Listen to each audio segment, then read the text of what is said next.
Hello, everyone. During this hour, hello, hello, everyone. During this hour, we will be discussing the difference between British and American English. So we're talking about truck or lorry. For example, the truck is American English. The lorry is English. So, hello, everyone. Hello, Oscar. How are you today?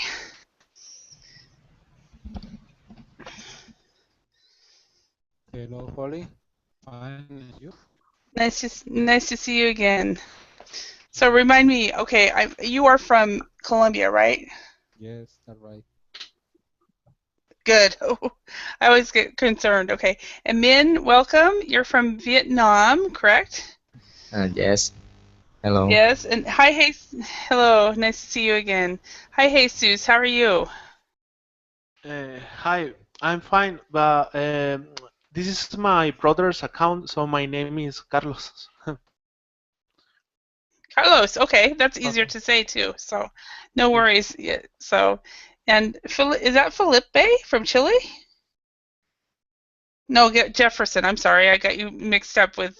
You kind of look like another guy. So, hi, Jefferson from Brazil, right? Yes. Hello, teacher. Hello, everyone. Hello. Hello. And Carol, it's nice to see you again. So you've come back for a second class. So everyone, this is Carol from Brazil. This is her second verbaling class. Yeah, So I got a vacancy, so I didn't. So now I'm in. So I'm happy. excellent. So and then we have Caco from Brazil. Hello, Brazil. Hello, Caco. I was going to call you Brazil. Hello, teacher. Nice to see Nice. you again. Yes, nice to see you again. And then hi, Anna Carolina. Nice to see you again as well. Thank you, Holly. It's great. Okay, so first of all, we're going to talk about this class is really about the difference between British and American English. We will have a small warm-up discussion, and then we will do a reading about the differences between American English and British English, and then do some different vocabulary activities, and then we will do a speaking practice. And then possibly look at these differences as well. So this should be fun. Having lived in Europe for years, and all the material that I taught from was European. I was UK English. I started to learn to actually use UK English material, and as many of you have been in my classes, you know that the material I use is usually a British English, and the reason for that is I can add the American English, and I've come to know British English fairly well. I don't know it completely. There's a lot of slang and idioms that I'm totally blown away with. I'm like, what? So, all right. So first of all, is your language evolving? So we in this class we have Portuguese and Spanish and Vietnamese spoken. So let's start out with Portuguese. Ana Carolina, tell us about Portuguese. Is Portuguese evolving and changing, or is it pretty much the same that you've spoken all your life? No, it has changed. The orthography changed a bit. The punctuation, some Uh-huh. some things, and also what? not punctuation. I'm sorry. Just the orthography, and also there are some words that we've been incorporated to our language, especially American words, and that's it. Okay, so you have when you say orthography, what do you mean by that? It's probably an English word. Teacher, I'm sorry. The spelling. I'm sorry. So, well, what is it? That's the The conventional spelling. spelling. Okay. I was like, okay. And Because I just Googled it. orthography is a way to say spelling. It's an English word. I didn't It is an invent it. English word. Yeah, I it's an didn't English invent. word that no worries. Thank you, Anna Carolina. You've taught me a new word today. So thank you. Um, awesome. You So can check up on Google Translator. It does yeah, no, exist. no, I've already checked it. It's an English word. It's right here. Right here. I just hadn't heard it before, which is not, we are always learning new words in all of our languages. So yeah, so the spelling has changed a lot, and then you're adding a lot of vocabulary from other languages. Do you have any influence from Spanish as well, since you guys are living so close to Spanish-speaking countries? I'm not sure because it's similar somehow, but it's very different. Mm-hmm. For me, it has been difficult to learn Spanish more than Okay. English. More Okay. than English. Okay. Sergio, do you agree with Anna, or do you have anything, Anna Carolina, or do you have anything to add? No, I agree with her, and I just adding that I think I'm not sure about Spanish. I've been studying Spanish for a couple of years, and I think I agree totally with her when she said it was with me happened with me when I start learning Spanish was really confused started Spanish than in English Oh, and really? yeah because sometimes we have the same words but totally different meaning Uh-huh. uh, Yeah. yeah and so in this case I think we have more influence in English words English from USA than Spanish for example. Uh-huh. Okay. All right. Thank you. And Jefferson, you agree totally with about what Anna Carolina and Sergio have said? Yes, yes. Like Spanish, I think it's way more difficult to learn than in English. Hmm. Like English looks like a language a little more simple.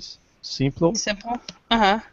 That, Uh, in the way uh-huh. that in Spanish, as in Portuguese too, has a great number of roles Mm-hmm.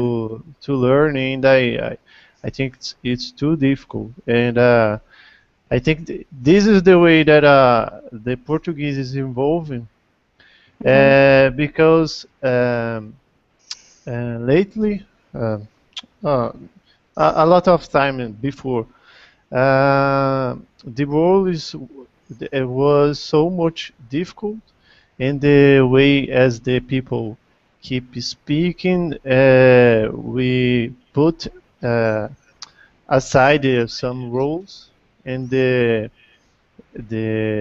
new reformulation. I, I don't know if correct word in English. Uh-huh. I don't know And either. I don't know what you mean by that. So, probably the new formulas, maybe yes, yes, the new ways. the way that as the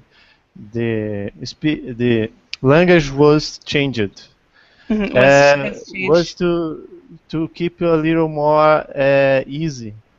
Hmm. Yeah, Okay. and keep in mind that language has changed because it's still in the process. So we use this in the present perfect, something that's happened in the past and is still happening. So it has changed. Okay. Okay. All right. Thank you. And Carol, do you agree with Sergio, Ana Carolina, and Jefferson about Portuguese? Yeah, and I really agree with they saying that it's really easier to learn English than Spanish because Ah. we have so many words that are exactly they are written the exactly same way, but they have Uh-huh. totally different meanings, and maybe we have again the exactly same word, but we say it completely different, and it means the same.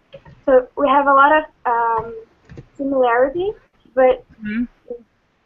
it's kind of confusing. So Mm-hmm. and yeah, I think that's it. All right, thank you. All right, and Kako, how about you? Do you agree with your colleagues, your countrymen? And do you have anything else to Uh, add?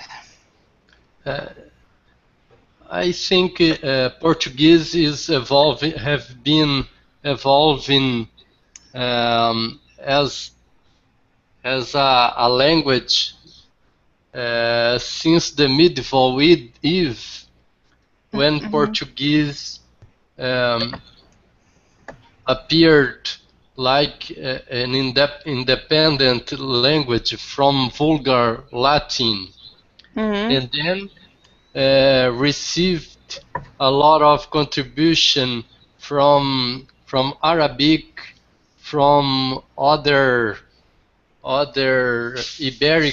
Iberian languages, and in the contemporary uh, Eve has received a lot of contribution from French and mainly from English nowadays. Mm-hmm. But we received the contribution from Spanish, like, for example, a new word incorporated in our language is panelazo, that is a kind of uh, protest when people goes to the street hitting pens as a Mm-hmm. form, as a way of protesting against inflation, against the government. Huh. Okay. Uh, Portuguese has been evolving in its orthography, the way the words are is spelt is spelt. Mm-hmm. Um, but new slang, new kinds of slang has been incorporated or has been um, scrapped out of the language in the daily life. Mm-hmm. Um, we have idioms um, surging and and and being put away to we have single words, idioms from that are translated from English to, for example, kill time is used in Portuguese. I suppose it comes from a literal translation from English. Yeah. Okay. Awesome. All right. Thank you. And Jesus, I've already forgotten what language you speak. Where are you from? Well, I'm from Mexico, and Okay. my name is Carlos. Oh, that's right. That's why I've forgotten. Okay, Carlos. Yes. Okay. So Spanish. So is Spanish evolving, and how has it evolved? Do you know very much about your language as far as that goes? Well, here in Mexico, we're too close to the United States, so the citizens from Mexico take some words from the English and Uh-huh. incorporate it to our daily speaking. Uh-huh. Okay. Anglicismo, it's the name. We say, for example, pushear is push, but we Uh-huh. say it in Spanish, pushear, and it's push. Okay. That kind of sounds like in the when I was living in Finland and when I was living in Korean, the foreigners would be speaking English but using Finnish words. So so you're speaking Spanish using English words with its own Yes, meaning. yes, Yeah, that's the thing. that's funny, and I personally have experienced that because, for example, in Finnish they have this wonderful word, oma kotitalo. It means house. It means oma is own, koti is how it means home, and talo means building. So oma kotitalo, your own building, house building, own home building. So it just made so more sense to use oma kotitalo than house. So. Um, yeah, Oscar, how about do you agree with Carlos, or do you have anything else to add about Spanish? I agree with Carlos. Uh, the the Spanish is influenced from the the English of US.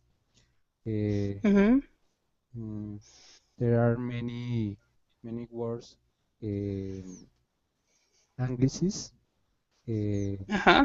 and the new words uh, um, are adapted into the speaker in the people. Mm-hmm. Okay. Yes. Awesome.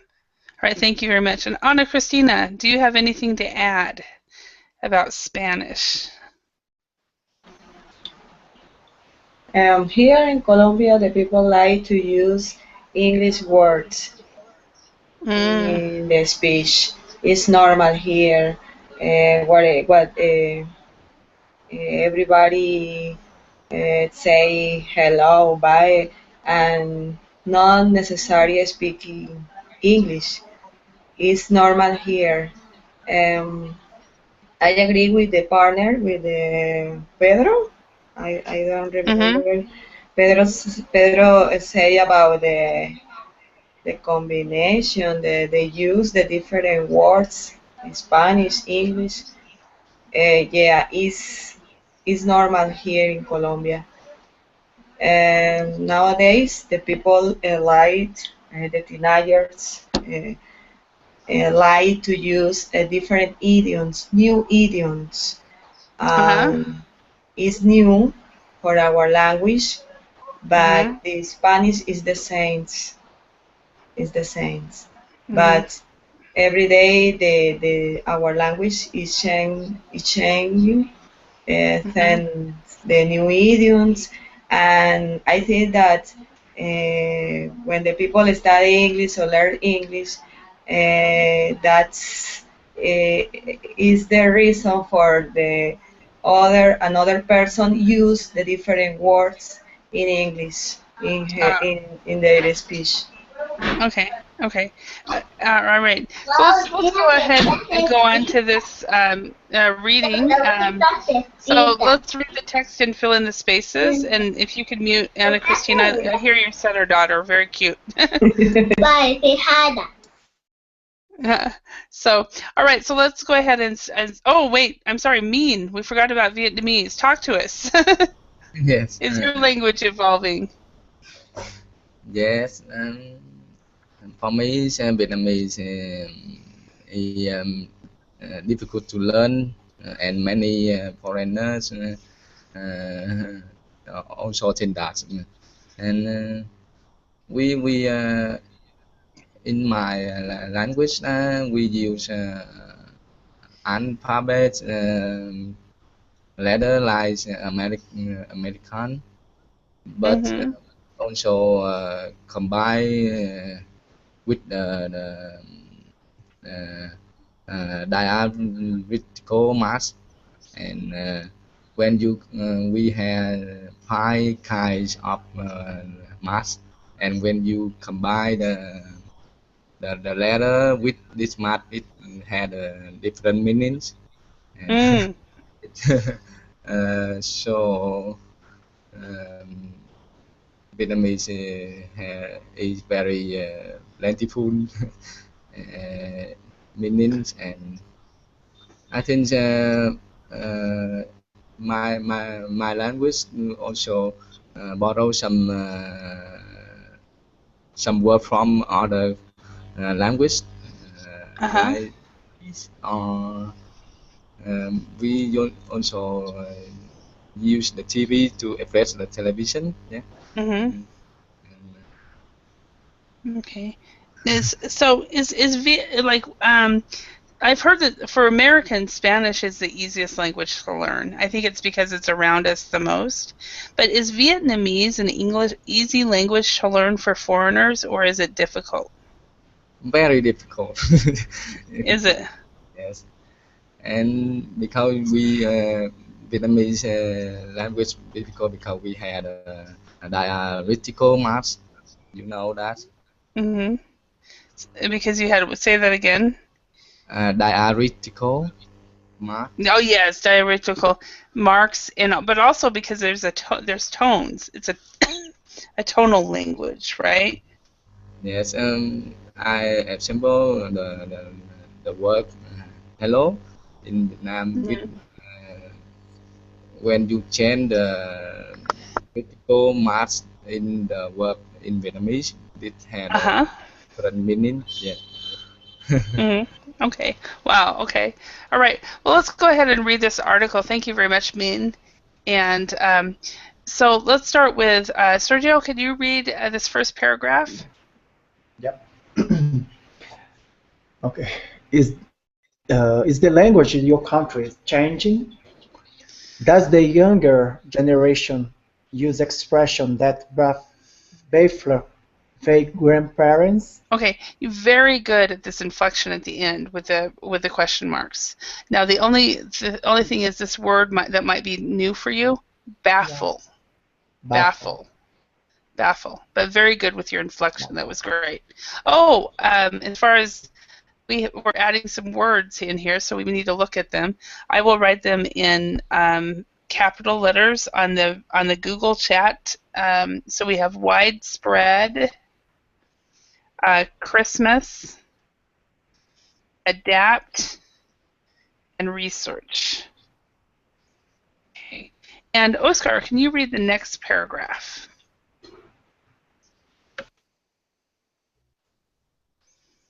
Recent into British English has shown that there has been a rapid rise in the use of American English in everyday conversation. Okay. So what would number one be? Anybody? Mm, Research? Yes. Research. Yes. It would be research. Research. Yeah. Research. Perfect. Okay. Next paragraph. Min, can you read that one? Yes. Read on paragraph. Yeah. Third one starts with my. Yes. My children use words I never say. Plans, Carol, Reisman. My son owes me season 2 of Downton Abbey for uh, I think Christmas. Uh, Christmas. Yes. yes. My youngest describe everything as awesome. I think they must be watching too much American TV. Yeah. And awesome, it's funny because that's a word I use a lot. I use awesome and excellent, awesome or excellent when I teach. So it's very American, I think. So, and next paragraph, Jefferson, could you read that one? Okay. The biggest catalyst for change is certainly the media.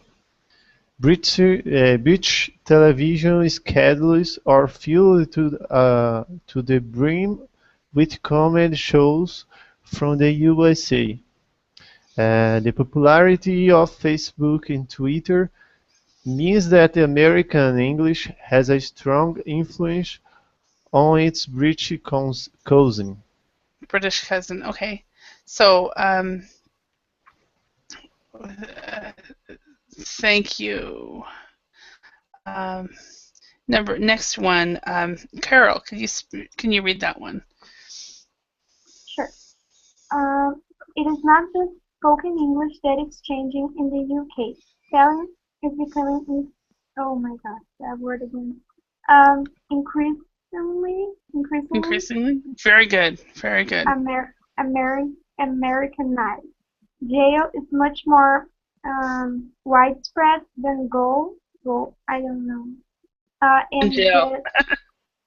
the distinction between practice and practice is bordering on obsolete. And people like myself, for sometimes I depend on Microsoft Word and stuff like that to make sure I'm actually spelling in American English. So, Kako, next paragraph.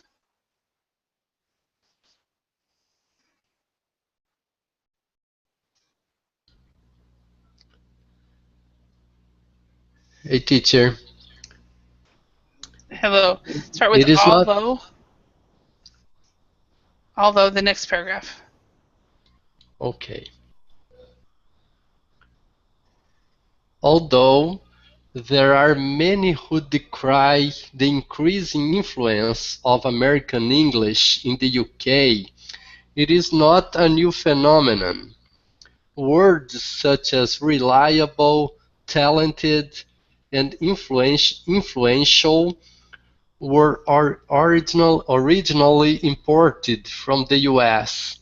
Few people in Britain would now view these words as foreign. Thank you. And Christina, can you read the last one? Commentators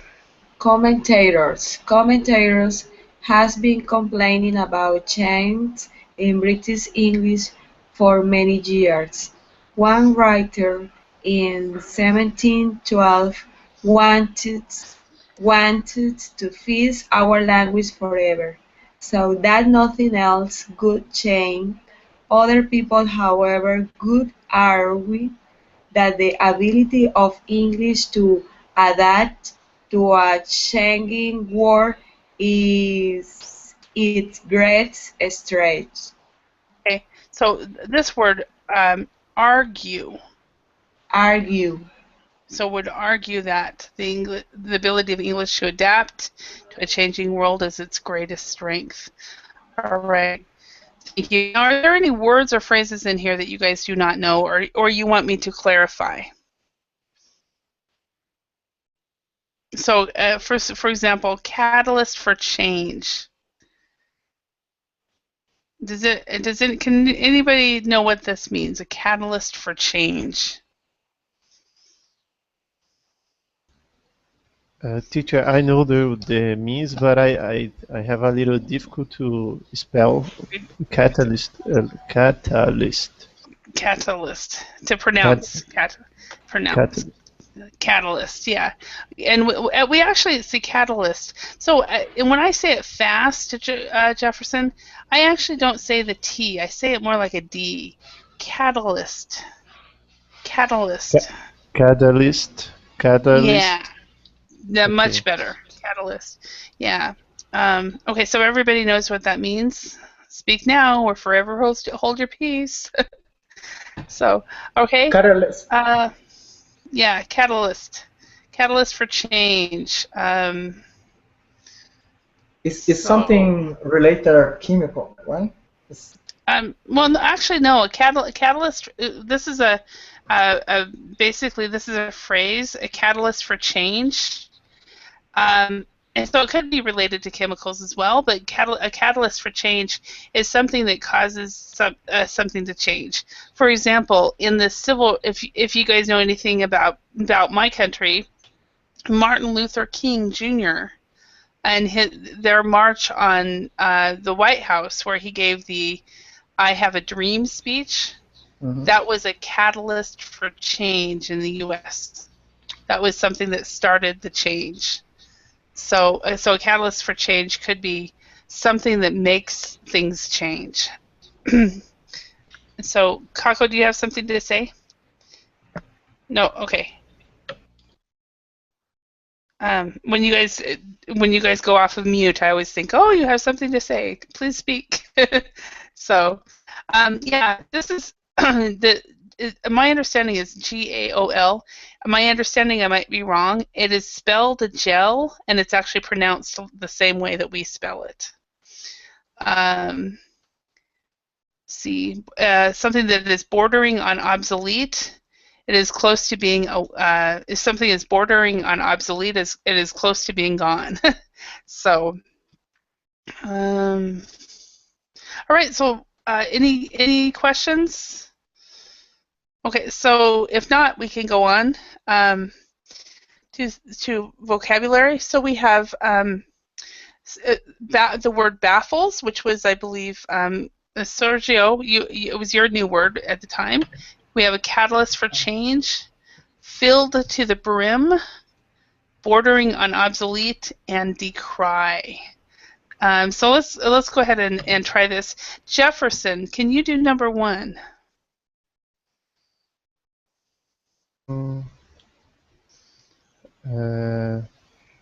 Let me see. For you.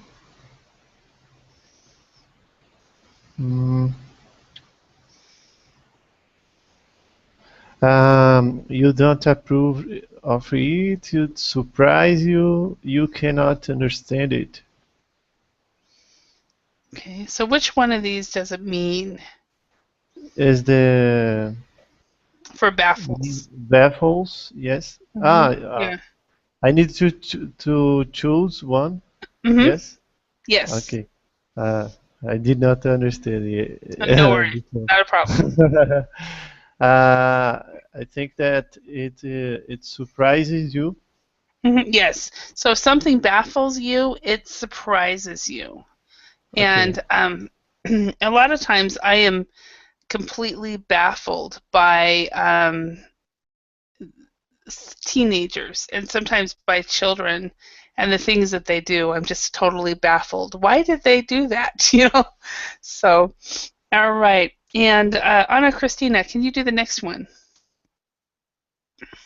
Catalyze for change. Um,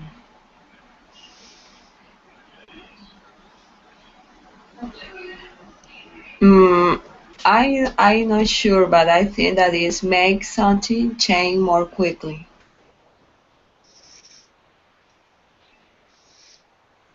And I am checking this just because I am very bad at multiple choice.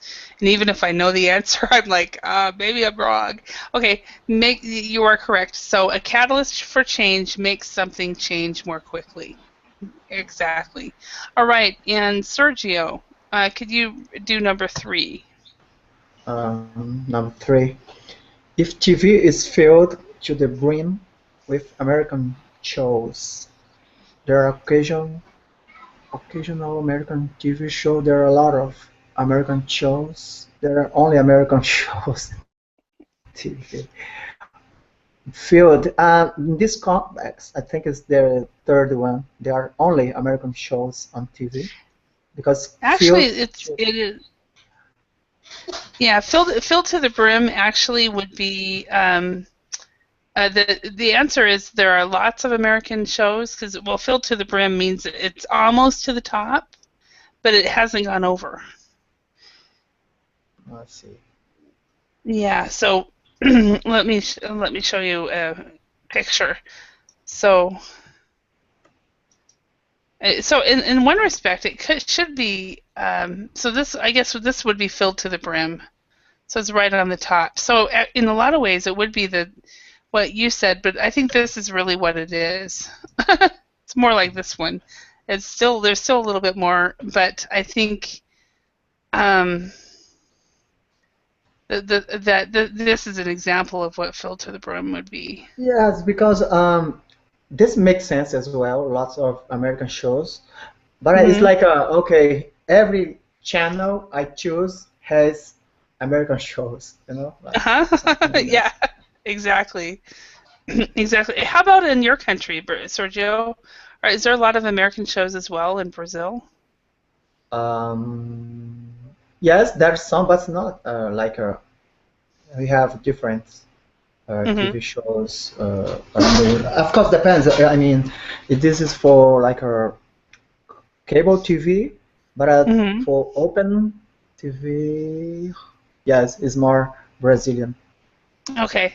So if it's free TV, it's more Brazilian, but Yeah, if it's yeah, cable, it's more yeah. more American and so forth. Okay. All right. So men, could you do number 4?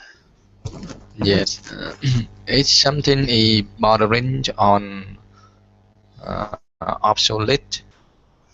I don't know the meaning of obsolete. Obsolete is almost gone. Oh, yes. So if Mm, something is obsolete, it's pretty, no, if something is obsolete, it's gone. So bordering on obsolete would be like almost gone. But in oh, this yeah. respect, what do you think it means? It's never used. Actually, it's rarely used because it's bordering, so it's right on the border. So if it was obsolete, if something is obsolete, then it would be it's never used. For example, record players are obsolete. The rotary telephones are obsolete, for example. Okay, all right. And Carol, could you read number 5? If you decry something, you criticize it strongly, it upsets Yes. you, you Hmm. talk about it, a lot. Okay, and which one would that be? Okay. Um, I think maybe the first. Yes. You criticize it strongly, yeah. Okay, so let's see if we can use these in a sentence and then we'll go on to some speaking practice. So, Kako, could you do number 1?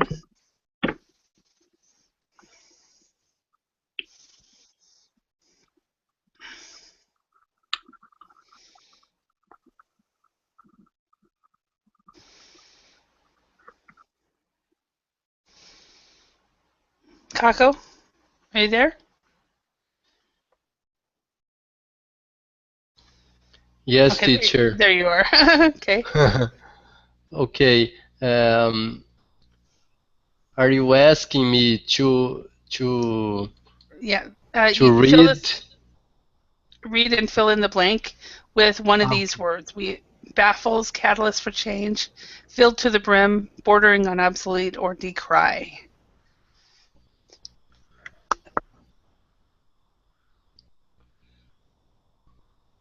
Uh, okay. Julian's closet is is is filled to the brim with clothes he never wears. Yes, filled to the brim with clothes he never wears. I think that's a lot of teenagers in many countries at least. All right, number 2, Oscar, can you do that one?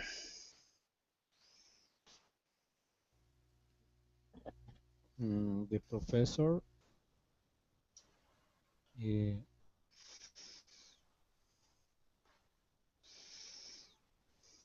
bordering on obsolete. Uh, No. excuse me. So the basically the professor criticized the low levels of spelling among his students. So which word up here would be criticized? Oscar. Uh, Bubbles. Because that means surprises you. So what would be criticizes?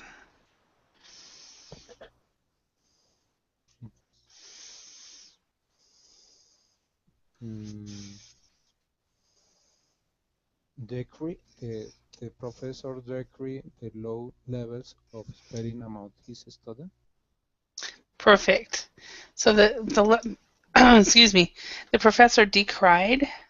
Decried. Decried. Yeah. All right. So number number 3. Jefferson, can you do that one? Okay. Computers and email just baffle my parents. I have to either call or write letters. I am so glad that isn't the case with my parents. They absolutely love it. Before I moved to Finland, I spent about 3 or 4 months with them, and I left my desktop computer with them. And during that 3 or 4 months, I spent every day teaching them how to use my email. So it worked. So I needed to do it with my parents too. did you have to teach them? Yeah. Yes, yes. Yeah, my mom now has a smartphone and she absolutely loves it. I bought it for her at Christmas and she's like, "Oh, thank you so much." She just, she spends a lot of time on her smartphone and so forth, and she's 75 years old. So all right. And Carol, could you do number 4? Okay. I can buy 35 millimeters film anywhere nowadays. I think it is bordering on absolute. Ordering Obsolete. on obsolete. Perfect. Obsolete. Yeah, I think you have to go to a camera store now to find those things. So, all right, and number, excuse me, number 5, men. Can you do that one? Yes, having children was right. Can you Yep, browse up a little? yep. Yes. Raise catalyst for change uh, in Jones line. Yeah. Yes, and I think that's is for a lot of people. So, because it doesn't it for those of you who are parents, doesn't it change your life like dramatically when you have kids? Yes, absolutely. So that's what I thought. I was like, oh. So, all right, let's go ahead and do this speaking practice here. So, Anna Christina, how has language changed in your country? Okay, we've already talked about this. So let's go on. Anna Christina, do you speak a standard dialect? Standard dialect. Yeah. Maybe because I think that yes, because I live in the coast in the Caribbean. Mm-hmm. In the Caribbean, the people normally speak uh, a little different. We have um, a dialect. Yes. Okay, so oh, that's right, because you live close to the coast. You were showing me yesterday. Um, So you have a different dialect. So question for you, when, say for example, okay, Carlos, who was in here earlier from Mexico, or some of the other people from Mexico, or the people from Spain, when they hear you speak Spanish, do they understand you? Mhm. Yes. Yes. Yes. Because like sometimes if I hear somebody from Scotland speak, I have a really hard time understanding them. I have to really listen very closely. Does that happen in Spanish at all? Are there dialects of Spanish that people have to listen to closely, like the Scottish dialect? Or do you Yeah. know? Yeah. There is? Okay. All right, let's go to the next question. Kako, do you think it's a good thing when new words enter your language?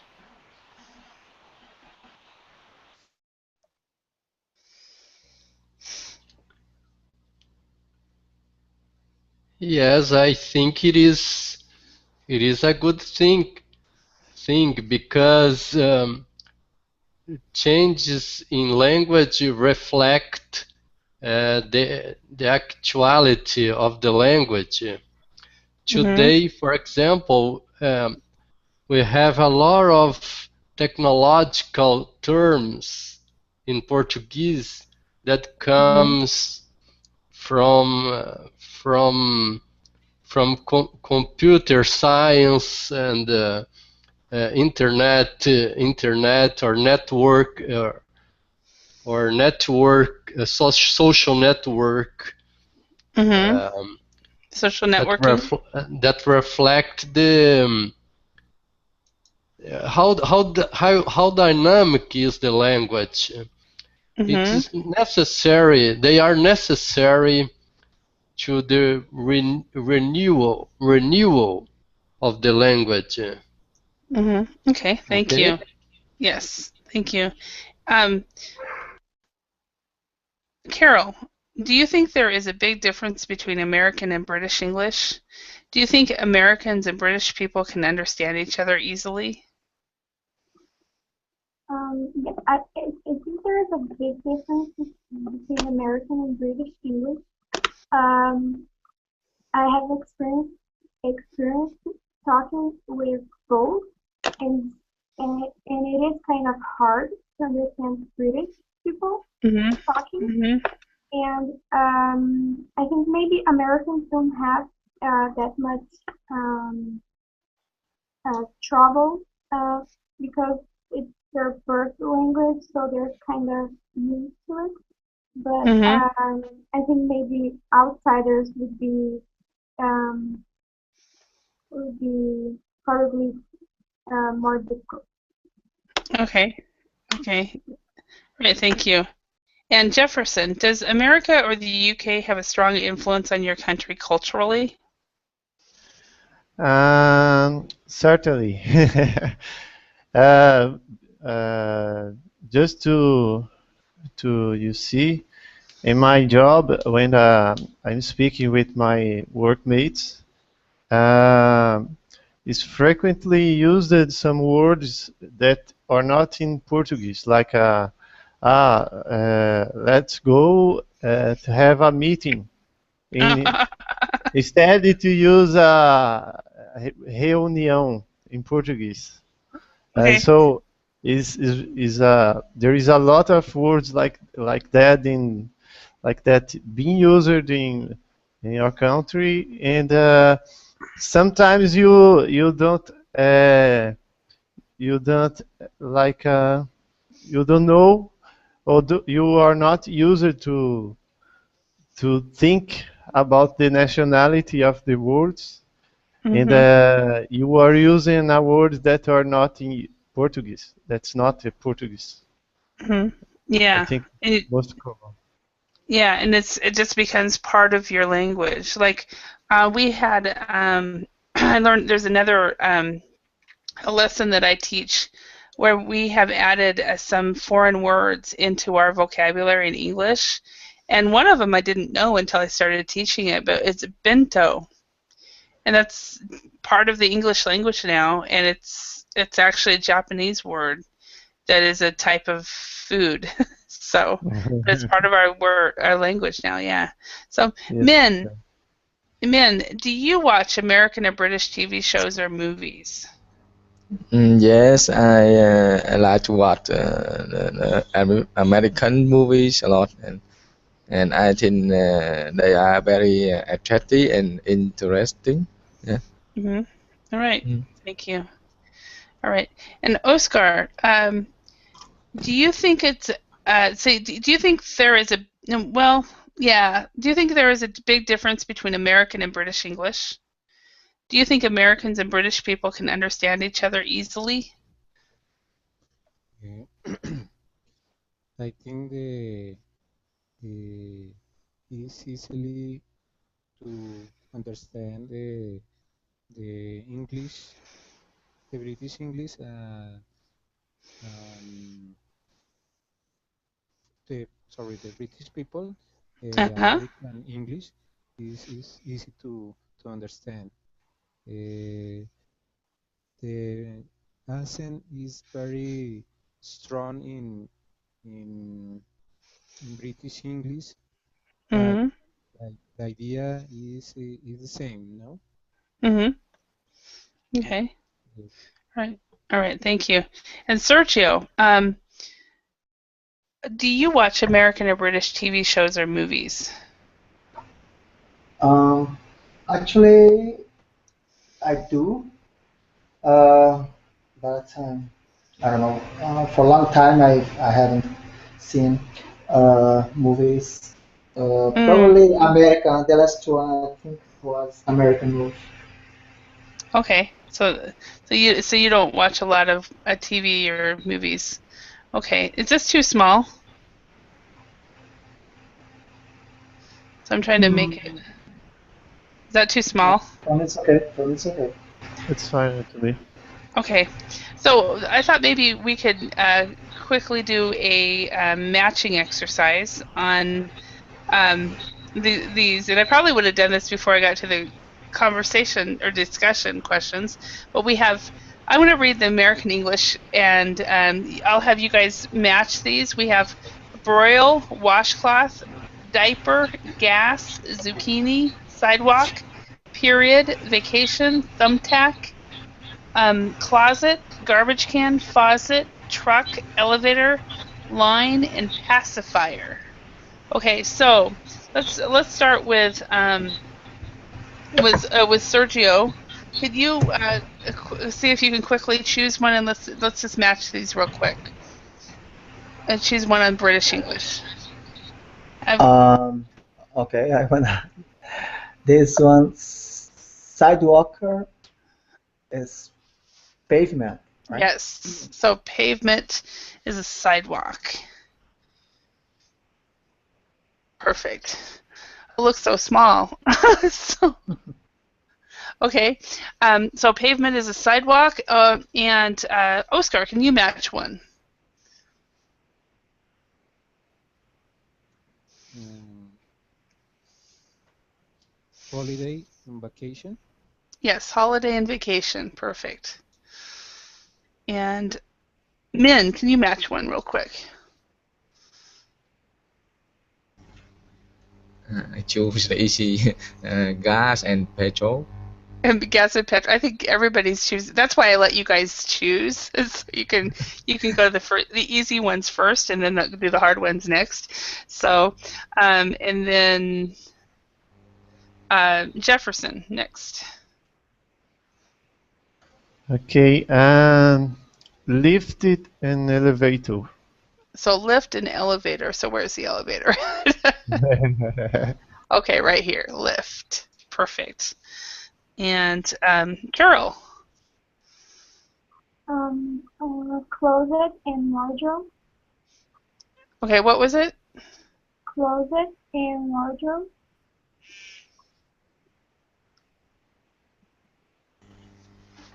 I'm sorry, I did not hear you. Can you speak? Try to put your mouth closer to your microphone, I guess. Okay. Closet and wardrobe.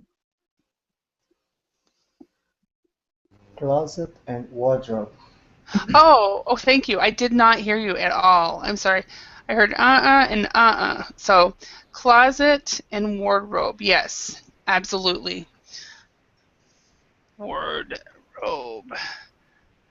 So, okay, and Taco.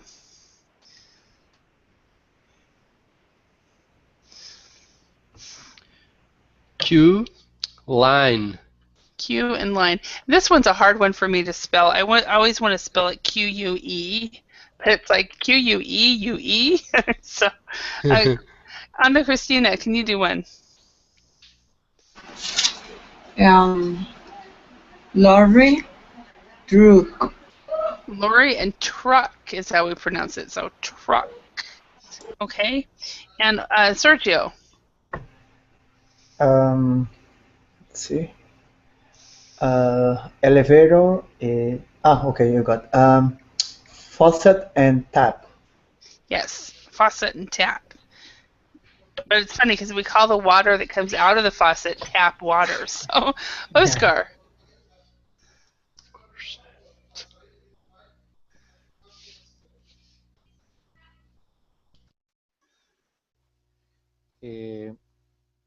washcloth, nappy. No, it's not a nappy. That would be a diaper. Uh, Yeah, so nappy and diaper. We'll just put that right here. Nappy and diaper. Okay. And men, can you choose one? Wow. I choose dustbin and garbage can. Okay. Waste bin and garbage can. Perfect.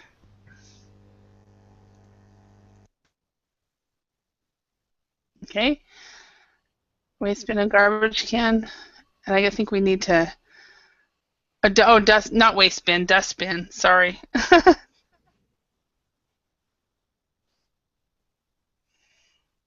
Dustbin. Okay, Jefferson, can you choose one? I can't spell today. Washcloth and flannel. Flannel. Washcloth and flannel. That one I need to check, actually. Bear with me a moment. I don't even know. Washcloth and flannel. You are absolutely correct. This is my new word for me today. That and orthography. Let's see, flannel. Okay, and where would we at? Carol.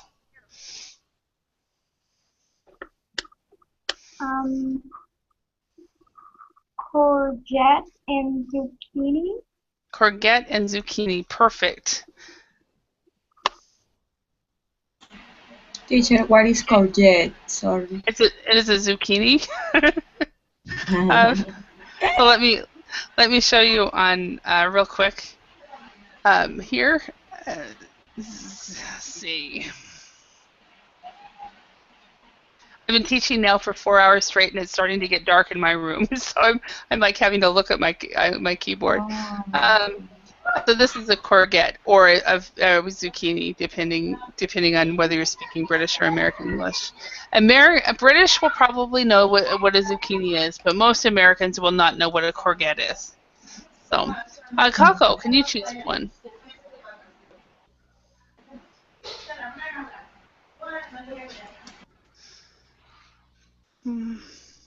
So we've got dummy, the fourth in the first first column, uh-huh, and the last in the second column, pacifier. pacifier, yes. And Americans would be like, really? You call that a dummy? So, okay, so we have, okay, Anna Christina's gone. So, Sergio, what would you call period? Broil It's actually and called grill. a broil and grill. Okay. Okay. Grill and Oscar. We've got period and thumbtack left. Period, full stop. Full stop. Yeah, that one I thought was one of the easier ones. So, okay, and thumbtack. What is that one? Can anybody do that one? Thumbtack. Does everybody know what that is? I don't. Okay. Oh, okay. So a new word for y'all. Okay. This is called a thumb. It's something that everybody uses. Stick a ride? Yeah, it's a thumbtack. So this is a thumbtack. So, all right. So thumbtack is a drawing pin. And that's another new one for me. Flannel, drawing pin, and as dummy. So I always learn new British words. All right, everyone, I want to thank you for your participation, and we'll hope to see you again at another time. And I hope you learned some new words and phrases, and have a wonderful afternoon and evening, men, and everybody else. Continue to have a great evening. Thank you very much. Bye, all. Bye. Thank Thank you, you. Bye. teacher. Bye. Bye. Take care. Bye Thank all. you. Bye.